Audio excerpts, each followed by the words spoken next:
Hi,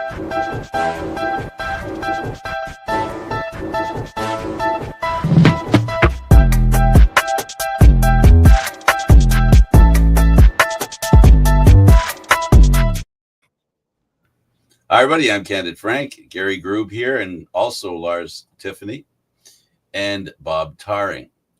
Gentlemen, all welcome to the program. This is the lacrosse show that gets in deep. We drill down to a lot of different topics. Lars, you're here to help drill down on your topic. Please first describe to us what brought you to the position you're in right now. I don't know, a lot of luck. You know, it's to be the head coach of the University of Virginia. You got things. You got to step in the right places. I was fortunate. I grew up with this game next to the Onondaga Reserve. So the Haudenosaunee, one of the 6 tribes, the Onondaga people. I grew up right next to that reserve. We go to the same elementary and middle and high school at Lafayette Central, and so at young age, I'm indoctrinated into this game of lacrosse.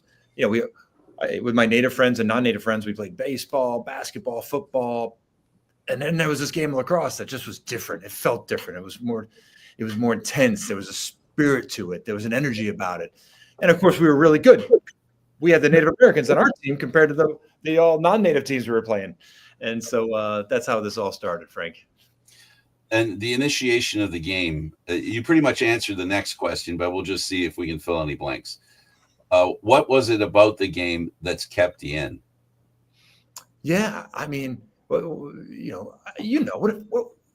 joy it feels like when you pick up that stick, and at first passing and catching is like such a chore, and all of a sudden you can't, and you get better at it, and you see that improvement, and boy, what a feeling that is, you know, off the wall with a teammate, wherever you are. What a joy, the ball coming in, the ball snapping out, and then start doing it with both hands, and certainly combining with the physicality of football and ice hockey, but just the pureness, the joy of that stick. And back then, that shaft was wood, right? And so you had a piece of nature in your hands. I never played with a full wood stick like Bob did, but with a plastic at the top. But just to have the wood, oh, what a joy! I guess there's the gentleness to lacrosse that by your description, you're describing this gentleness, this relationship you have with the stick, and how it that inanimate object becomes a part of you. That relationship is one that I guess you work on, and you've given us the impression that it satisfies you. You've been satisfied with what you learned handling it. What are some of the basic things as a coach that when a player comes in that you want to make sure the basics of what you need from your players? Yeah. It's in the recruiting process, we try to vet this out, right? Is this someone who loves the game, and has a high IQ for the game? Certainly we'll take some guys who are new to the game if we think they're elite enough an athlete, and that they've got a passion for competing. But 4 years sounds like a lot, but we all know those 4 years of college, they go by quick. And I'm looking for the guys who come to us who already have a really good IQ for the game, a feel for the game. Just before we just started talking, we were mentioning Jeff Teat and Connor Schellenberger, 2 incredible pro lacrosse players with the New York Atlas. They were able to transfer their games quickly from college to pro because of their intelligence. I'm looking for those players who can make that transfer from high school to college quickly. Do you really understand and appreciate the game and this? Because we can coach them up, but man, there's 100 scenarios that happen during a game that we didn't prepare for, and so those guys who just love that stick in their hand and playing the game and squeeze as much as they can out of it. Bob Tarring is one of our favorite guests. Bob, we know your history, but very, very quickly get people caught up to speed who may, for some reason, not know who you are. We're asking. Well, we don't have enough time to go through the whole 50 years, but anyway, I started, as Lars said, wooden stick. We didn't transition into plastic until at Virginia, because I was an assistant coach. In 71, the plastic tip came in, it changed the game, totally changed the game. And it made it easier for guys to pick up and play the game because they didn't have to worry about gut walls and leather and all that. But I played at St. Paul's. I went to Virginia. and I've been a coach either NCAA or high school for 50 years. And obviously I have a passion for the game or I wouldn't still be in it. And I've just watched, I think one of the great things, and a friend of mine said this, the greatest title you can ever have is to be called coach. And I've also tried, I didn't have a mentor when I was coming up, and I've tried to be a mentor for my entire career. And I have hundreds of players that I've coached, and many of them still stay in contact with me now, having grandchildren, which is scary. If I'm still recruiting, I'd be recruiting grandchildren. So it's been part of my life forever. And my brother, he's the same way. He's in Charlottesville. And so the two of us got our first sticks in the 4th grade, and it's come full circle all the way up to now. Well, here's an opportunity to share a message with the lacrosse community that we serve. What would you like to share with that lacrosse community today? It's a team sport, and the identity that you gain and the camaraderie lasts forever. I have teammates and I have teams I've coached, and if the more success they have, the closer you are. That's just the way it is. Championship teams have a lifelong connection, but other teams do too. And it's probably the best fraternity in the country. Football, you're with your school. Basketball, you're with your school. Lacrosse, I used to carry a little stick with me when I was head of the Lacrosse Foundation, and I'd travel. Never went in an airport that somebody didn't come up to me and say, "Oh, I played at Princeton or so." It's a huge fraternity, and it doesn't matter where you are. You can call on a lacrosse player. All right, so now I'll unleash Gary. This is your life group. You guys are all on your own now. Sorry, I hate to say that, but just kidding. Gary. Sure, Frank. Thank you. Lars, we've talked about you as a coach, but one of my favorite things is always showing vintage games, because I love showing people the coaches of the day as players yesterday and where they got all their skills, all the refinement from. You went to Brown University. Let's talk about that for a little bit. Talk about the program and talk about how that developed you to where you are now. I was able to play for Dom Starja. Dom Starja became one of the best coaches in the history of the game, because he takes care of people. He's always been, I'm going to put the men first. I never got yelled at. He was a player friendly. He was going to build the relationships with his men. And because of that, he's still my mentor today. He still lives here in Charlottesville. So, most of the listeners probably know that Don was my head coach at Brown. He then went to Virginia. So I followed his footprints. Yeah, there were some big shoes in those footprints as I became the head coach of Brown, and then followed him to Charlottesville. But we played an open style. Now, yes, that was more available back in the 70s and 80s, but we really were not going to get too complicated with that X and O's. We were going to be playing this game, the freedom of spirit to play the game. And you just love that playing for Dom. And that matched well with what I grew up with Lafayette, playing, with the Native Americans and the Onondaga people. I mean, we were not going to manage the game. We're not going to hold on for the last shot. We're going to try to get a shot off every 15 seconds, if not faster. And so playing this game up tempo, playing with the spirit. And then Dom had gone to Brown with a man from up north, up at the Akwesasne, Dave White. And so he had his introduction to the Native American game. And Dom played some Native box lacrosse ball, as I was able to with Onondaga in the 90s. And so he has that spirit and energy in the game. And so that was so important to me in why I'm here today, because the world didn't necessarily need another lacrosse coach. But when you have this incredible experience with a guy like Dom Starja, he made you feel like who could pass on the passion for this game and treat people well and be such a great role model. Like, well, maybe if I could be half the man Dom is. But yeah, that's where I really, for the love of this game, and at the collegiate level, I really give so much of it. Right. When was the eureka moment that this is your life's work? Oh gosh. The eureka moment of life. This is my life's work. Holy cow. That is, because you dabble, right? You jump into it and you're making $1,000 a year, then $6,000 a year at Washington and Lee in the 30 years ago in the mid 90s. I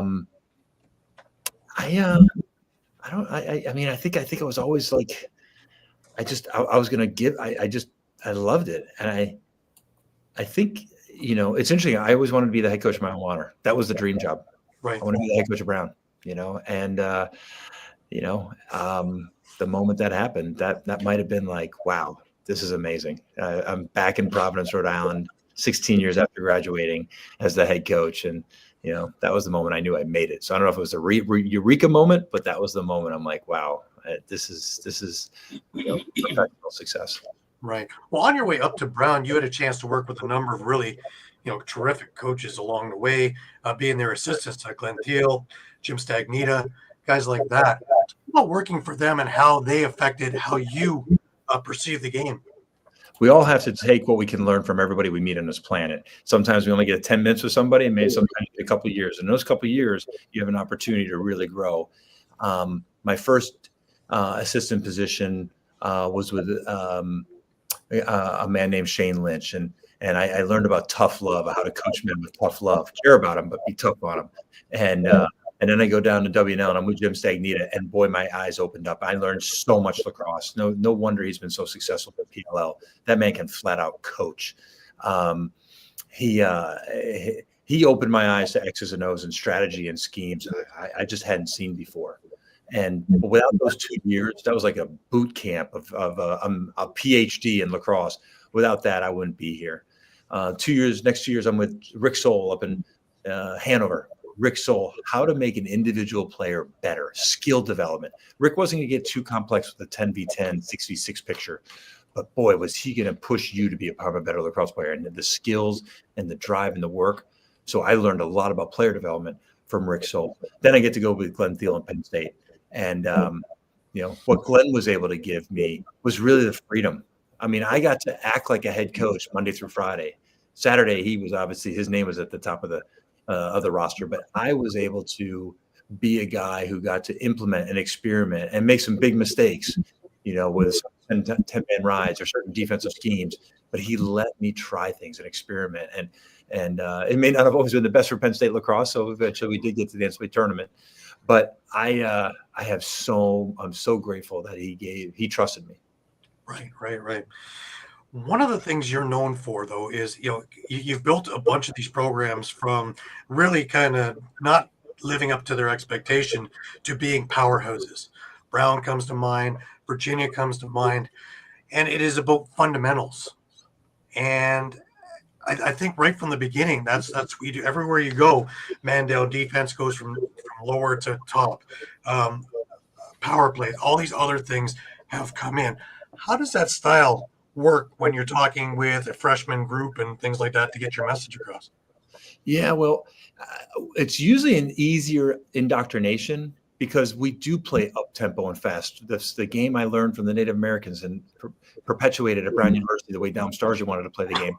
That's the style that that's going to be characterizing the teams that I coach. And so when I arrive, there's an easier adaptation. Like, okay, this guy's going to.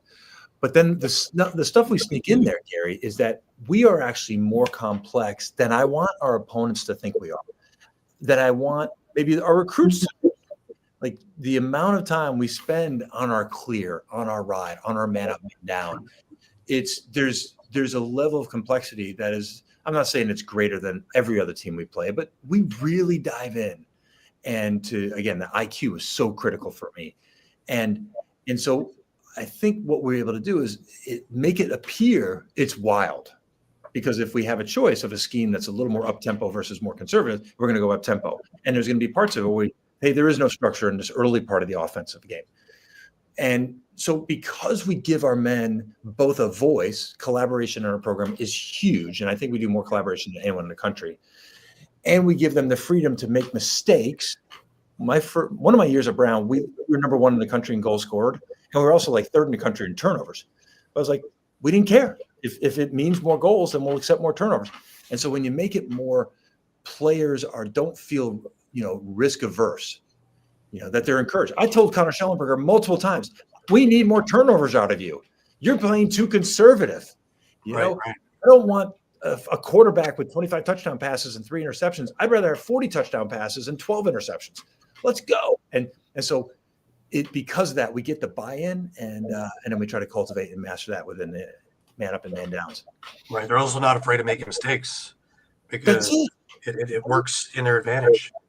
Like if we develop these great lacrosse players and we give them an opportunity to make plays, they're going to do things that we couldn't have coached or imagined or drawn up on a dry erase board. And so then all of a sudden you get the proliferation of Dylan Malloy, who becomes a Tewaaraton winner at Brown.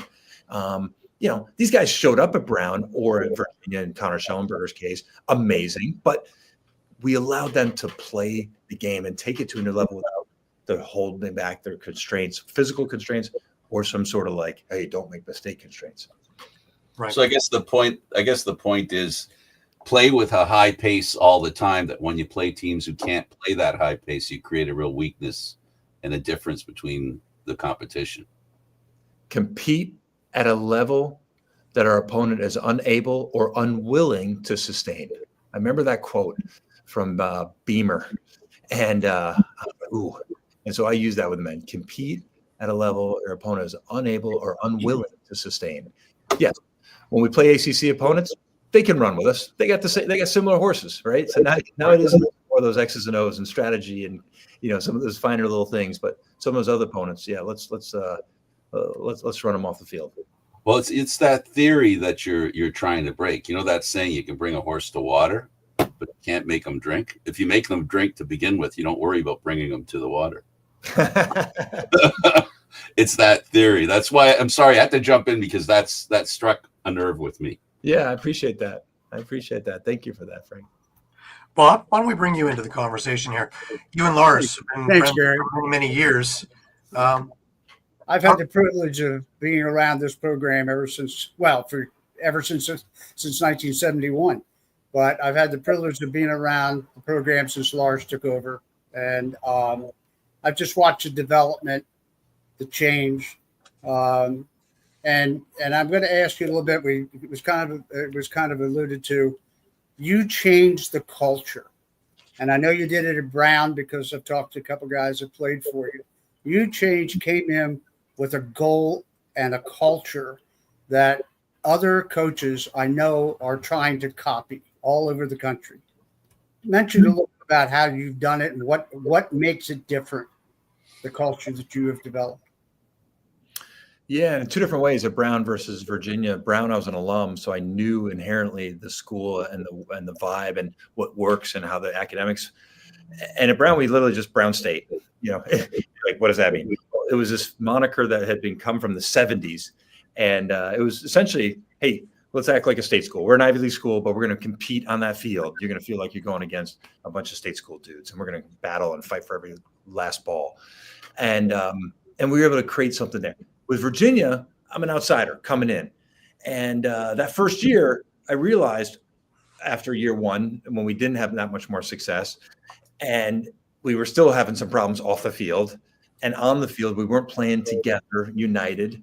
The whole objective here is become one singular organism, all working together, all united, and we weren't there. And so now that was the bigger challenge, because what I'd done at Brown, I didn't have this quick little phrase. I didn't have the institutional, intellectual knowledge. And so this was much more intentional in Virginia. Sitting down, talking to the staff, talking to experts. Okay, how do we do this? And one of the biggest things was the Cultural Thursdays book. We have a book. We have 8 books over your 4 years, hopefully a different book every semester. And through this book club, that was one thing that we could really point towards, where the guys are reading a book right now over the summer. And then during the fall, we will go through different chapters of 11 Rings by Phil Jackson, as he talks about his Bulls and Lakers teams. And we'll go through a different chapter every week or two as a team. And the guys do most of the talking. I feel like if you've ever seen a professor at a master's degree program, they're not lecturing a lot of much. They get most of the students to do most of the talking and contributing. And no matter what they're talking about, they always bring it back to UVA lacrosse, like any group would naturally do. Well, those moments allowed us in a classroom setting, as opposed to 2 minutes at the end of practice, like, hey, fellas, make good decisions tonight on Friday night. It allowed us to really kind of dive into some of those issues and talk about it. And I tell you, Bob, first couple of years, there were some aha moments that were just like really uplifting. Like, wow, okay, I get this. You know, a magnet. We're going to be connected like a magnet. And there was just, nowadays we're kind of more of a well-oiled machine. We're still doing our cultural Thursdays. We're still doing our books. And, but that was something tangible to give to the listener, where there was a lot of messaging, but that was something where we are going to spend 25 to 30 minutes almost every week talking about culture, talking about how we transform ourselves, as opposed to lip servicing it. Well, you've also been, I've watched practice many times. The attention to detail is astounding. And you also work that out in the office with your coaches. And I've been around a lot of coaches, even though we had the same boss with Glenn for a couple of times, a couple of years. Your attention to detail is incredible. One of the things that's interesting, you had a brain trust at Brown. You brought that brain trust with you to UVA. Yeah. They have moved on. I know. Sad. And you won 2 championships with them and got in the playoffs every year. Now you've had to transition into new coaches with new philosophies. How hard is that to put another brain trust together like you've had to do? It is hard. And we had a staff retreat yesterday. You know, it just gives us opportunity. You know, as you're putting in, Kevin Cassis has a system that works for him really, really well for 16 years at Lehigh as a head coach. I've got my systems. Now you overlap them, and it might fit really well in most places, but inevitably it's not going to be perfect fit, and it shouldn't be. We're all different. And so then you get some pieces of the puzzle that rub against each other. They don't fit quite perfect. And, you know, that overlap, that's what we got to work through. And that's what we've been doing. And I give Kevin tremendous credit. You know, he admitted it was hard going from being a head coach to assistant coach. I can't imagine that. That'd be really, really hard. It's got to be tough. Yeah. It's got to be tough, but he's done it really smoothly. But now some of the nomenclature, some of the way he thinks the game, he talks about the game with the guys, just meshing that together. And now that we've been doing it for 2 years, I think we've worked out most of the rub spots, and we're really, really high level. But it's like the staff retreat we just took yesterday, like 6 hours of really hammering down things. And some things were really good, just need a little fine tune. Some things that were the rubs there. Yeah, we didn't have a great year in 2025. So there's a lot of things we got to talk about. But it was a great day to really, really get things, you know, go through some topics. How do we do things more efficiently? You're right. I am very detailed. But as I was alluding to earlier, I want to make sure that structure, you don't feel that on game day. You want to see loose lacrosse players. So I'm going to hold my staff to a really high level and the execution of their man up or the clear to a high level. But I want to make it a process that for the men, they don't feel that pressure. They don't feel complicated, that it's reviewed enough so that when they step on that field, they can play. And if they don't follow the script, because there's an opportunity to make a play, go for it. Go for it. No reprimand there. It's okay to go and choose something off the menu. Right. Well, as he has one of the great phrases I use all the time. Pressure is a privilege. Yes. And I put that up. I've been using it the last couple of years myself. Another subject that's really kind of touchy, and we've had coaches leave. You're now not only coaching, you're managing the business. You've got the NIL, you've got the transfer portal, you've got now pay for play, you've got a limited roster.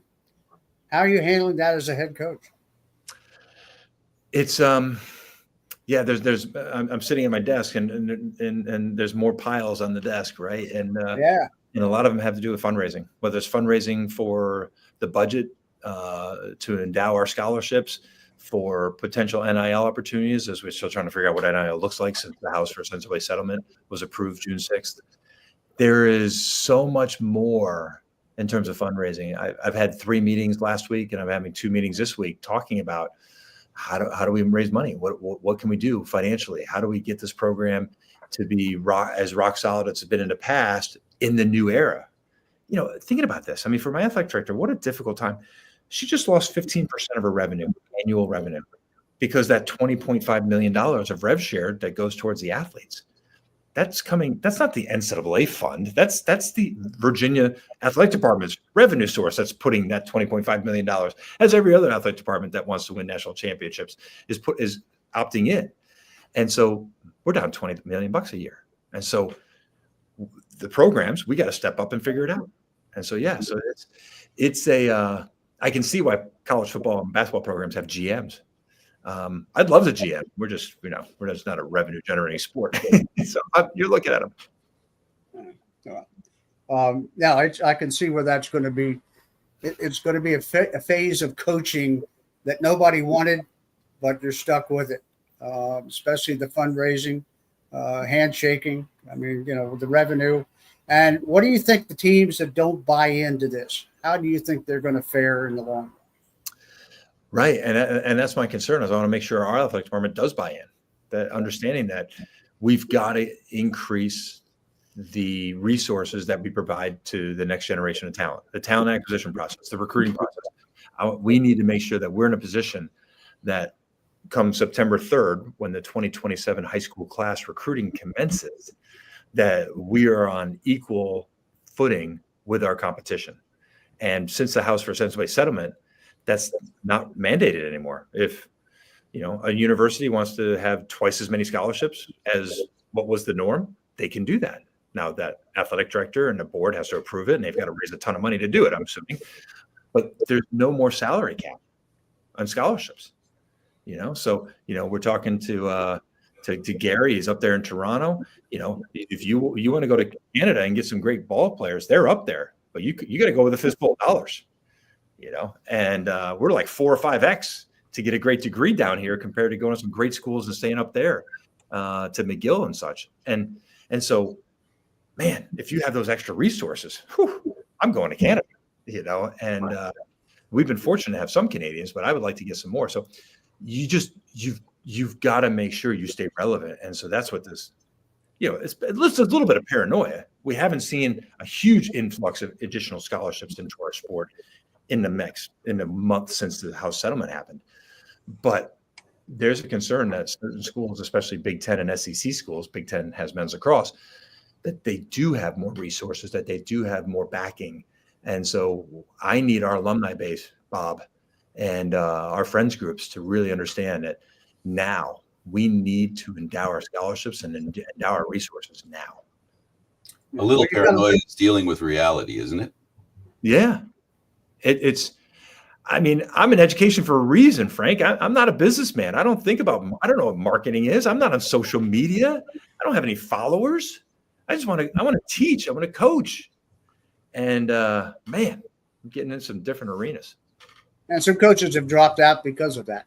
Yeah, Tony Bennett, Shay Wright, Nick Saban probably retiring, but Saban a little bit, but you had a couple other excuses. But no, it's changed the complex of the coaching profession and your role, and how much can you delegate?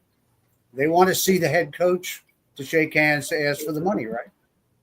And that's the reality of it, And I've heard some SEC football coaches say, "Hell, I'm not doing any more of that." I'm like, well, then you better hire a GM and have an AD that's okay with that, because you're right. The donors want to talk to the Tony Elliott's, the Tony Bennett's, who just stepped away from this because of all this, and they want to talk to them. And the lacrosse owner wants to talk to, to the head coach, and they want to talk to. Well, we did just hire Connor Schellenberger, so maybe he should be the one doing this, right? He's the rock star. Now I can walk in a room and everyone wants to talk to him and not me. That may be true. Yeah, that may be true. I think it was a great hire.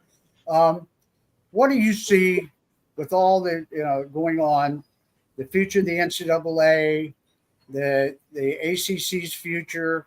There's some talk that UNC wants to leave, and there's certain penalties. You remember what happened with Maryland when they left, and all. And a guy that I happen to know paid their fine to get out of that. Where do you see that going? I think the next 5 years, there's going to be a lot of chatter, but nothing happening. And the reason I say that is the ACC has this really, as this lockdown contract. It's really hard. I mean, Clemson and Florida State made a lot of noise. But some of the recent negotiations with that contract, that the exit I don't think the contract runs out till 2036, but in 2030, the exit fees, the penalties are a lot less. And so I think Jim Phillips, the ACC commissioner, has secured himself for 5 years, and then we'll see what happens from there. Yes, the SEC and the Big Ten will expand again. It's all about television markets. North Carolina represents a fantastic television market that certain districts don't have, that the ACC has, that the SEC and Big Ten don't have. Virginia, we sort of represent the DC Mid-Atlantic. It's a bit of a stretch, 2 hours south of DC, but we're a very attractive option. So that'll be. I do see some changes, but I don't see anything for about 5 years. I just see the NCAA legally losing more and more power. I mean, they're almost just a rules committee now. Not quite that bad, but they handled the rules committee, which you have been head of at one point at the rules committee. So I see them losing power, which means that the SEC Big Ten will gain power as time goes on, and pick and choose who they want underneath their umbrella. I mean, you're seeing it right now. As I'm trying to figure out the college football playoff, what that looks like. That's right. Yeah. And the commissioners are the ones, they have like the biggest voices and the biggest votes. And by the way, segue back. When you're on the rules committee, what I learned is you realize I don't know the rules. That was an educational format for me. It's like, some of those subtleties. I'm like, oh God, I never thought of this. So I highly recommend getting on a rules committee if you really, really want to know what's going on. I've sat in on two, but I've never been on it. Do you see any of the new ACC additions taking up varsity status in terms of lacrosse? No, I wish. I mean, we're at 5. There's 18 ACCs. There's only 5 of us play men's lacrosse. They all have clubs. I know, and every year we get together as coaches. We that's some of the 5-minute chatter. Hey, any smoke out there that could become a fire? Anything? And once in a while you hear little rumblings at Pittsburgh, or we always talk about NC State. It's Kevin Corrigan's brother, Boo Corrigan's there, but I think this House for Sensible Settlement, when every school has just lost 15% or so of their revenue, $20.5 million. How do you add a men's sport that has 45 guys on the sidelines? I don't think it doesn't look good to me. Hasn't that been the biggest challenge with what you're dealing with? The more money that leaves the division, the less there is to go around, and the more difficult it is to present the kind of competition that people are accustomed to. Right. Exactly. No, it's exactly right. Women's lacrosse is benefiting tremendously from this.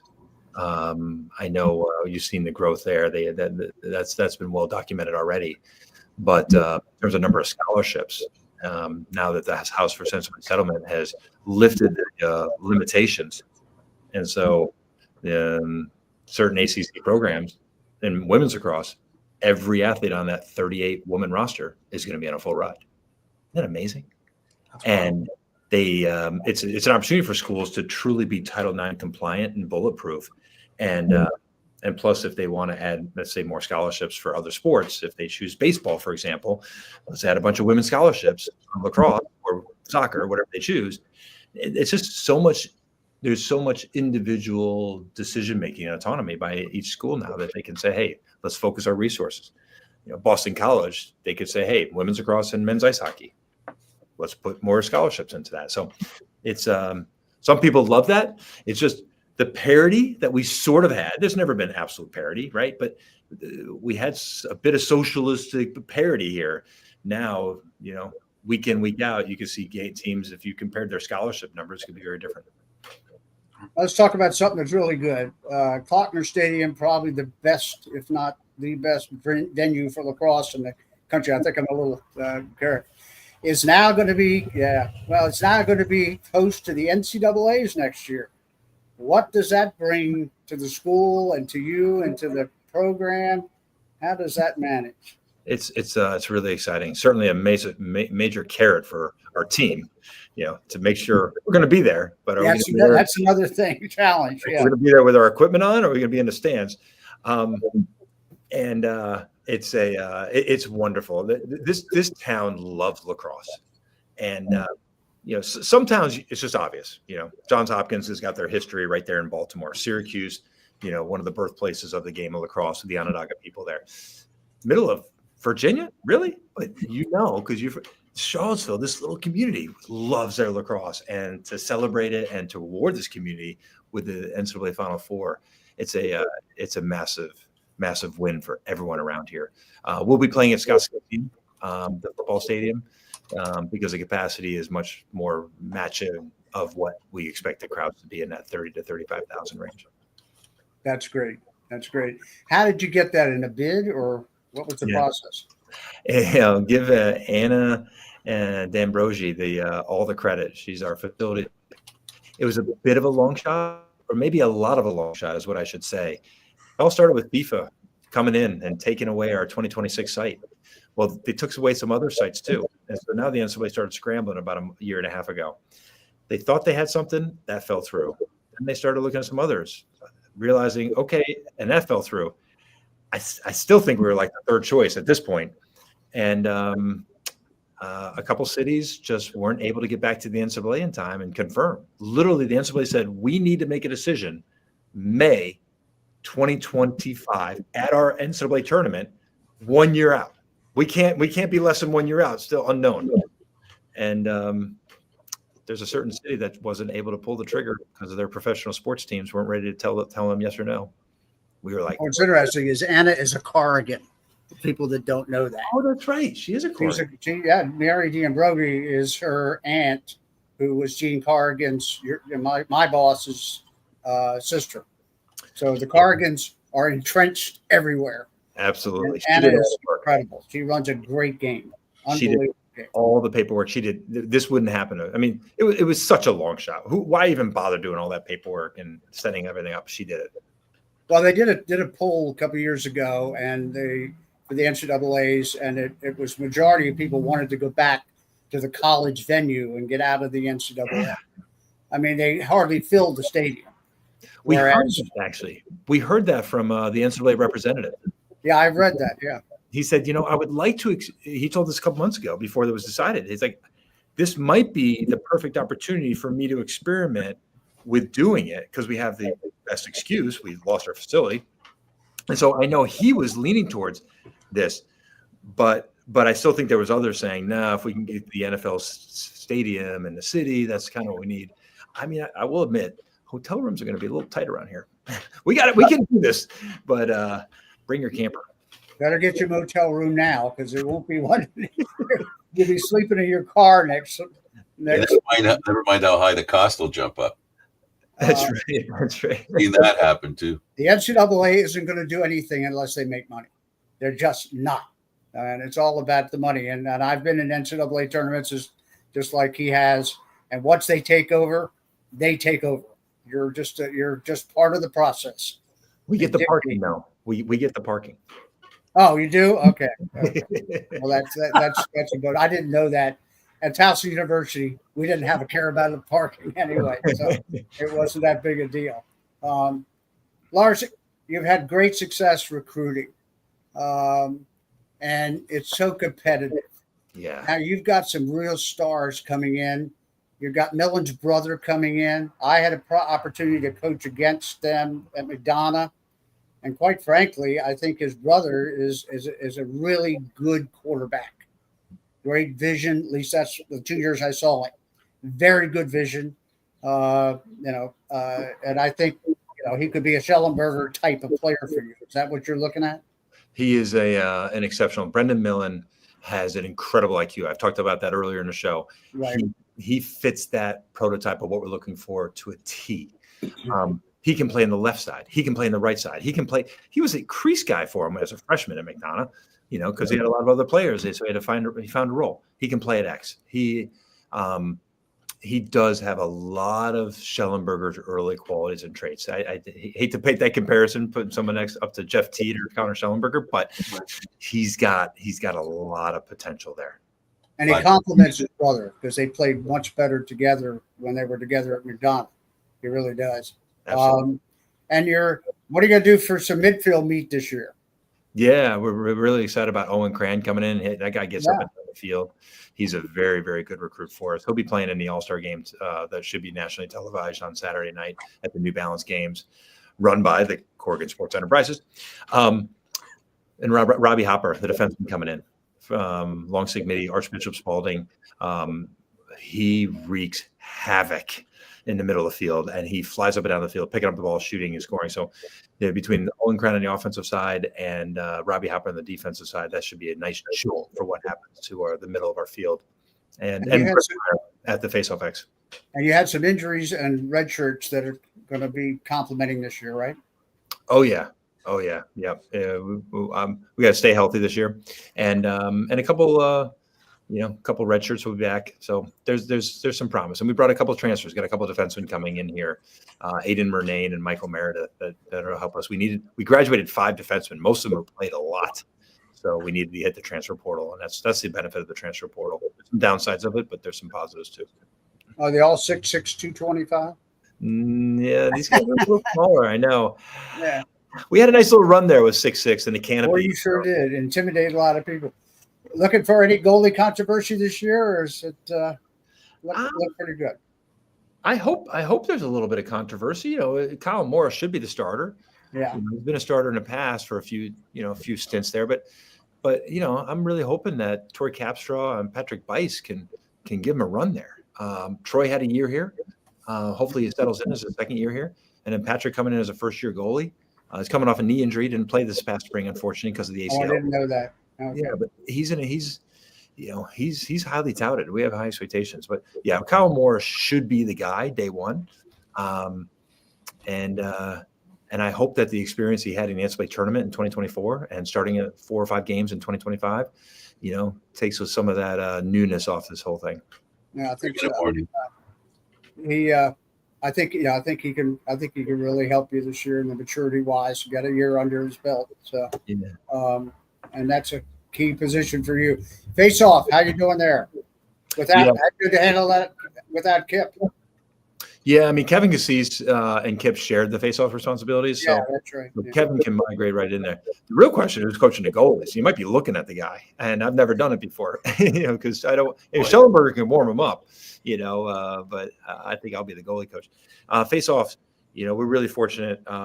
Henry Metz has really developed well. Andrew Greenspan, who transferred in, had a nice year this past year, and then Griff Meyer coming in. So it's some good battle. It's now we're I think we're gonna moving forward. I really like where we are. When Petey LaSala graduated a couple years ago, it was like, oh boy, yeah. Between the men who stepped up and then what Kip Turner and Kevin Cassis did the last 2 years, we were able to stay at 53% without having like the known rock star. I think we're in a good place moving forward. Yeah, it became by committee rather than one person. Exactly. And you had some injuries there too from one of your better kids. I know, having Anthony go down really hurt. Oh, that hurt. Yeah, that hurt. Wow. And I tell you, I'm going to give you credit. They took on a goalie that I watched at St. Paul's years ago who never played at St. Paul's. And he is like 4-string goalie, and he kept it. And the kid takes shots 100 miles an hour every day. I mean, he's amazing. And that's a credit to the coaching staff to do that. We love Colin Hook. Yeah. And Lars, we only have about a minute left. Okay. I know you got to get to your meeting. I just want to talk. Sorry, Bob. I just want to talk a little bit about the Haudenosaunee and being the head coach of the field team there and the honor there with your background. That probably should be my epiphany. Yeah, that should be like the peak of my career, like being asked by Oren Lions and the Nationals board to almost like come back home. Coach us on this field game. We're experts of the box game, but we don't know all the field games. Can you help us? I mean, that was being like touched, like, oh my gosh. Right. So I was an assistant coach with Mark Burnham in 18 in Israel, a head coach in San Diego in 23. What a joy to spend time. I mean, I coach great lacrosse players in Virginia, and then I get around the Haudenosaunee men, the Thompsons, the Stotts, and others, and it's like it just lifts me up, the spirit of the game and the skill set. Again, I'm coaching great players, and these guys are so much better with the stick skills. It's unbelievable. I know. I hope I get to be an assistant. I'd love to be. I think a native man should be the head coach moving forward. And I told them that 2 years ago. Right. I hope that I can be an assistant coach again. I really want to thank you. I want to thank you for just taking the time. I know how busy you are, and talking to us about everything with the program, with Haudenosaunee, with your background. And I would love to have you again when you have more time, where we can go even further. That would be great. I love what you guys are doing, spreading the game, this great game, this amazing game that gives us so much joy and benefit and health. And I say the word medicine because I've learned it from the Onondaga people. It's an incredible spiritual game. Right.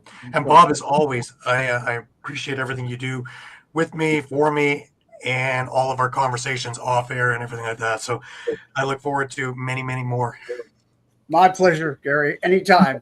I like if I have great guests like Lars, it'll be fun. Absolutely. All right, gentlemen, thank you for being here.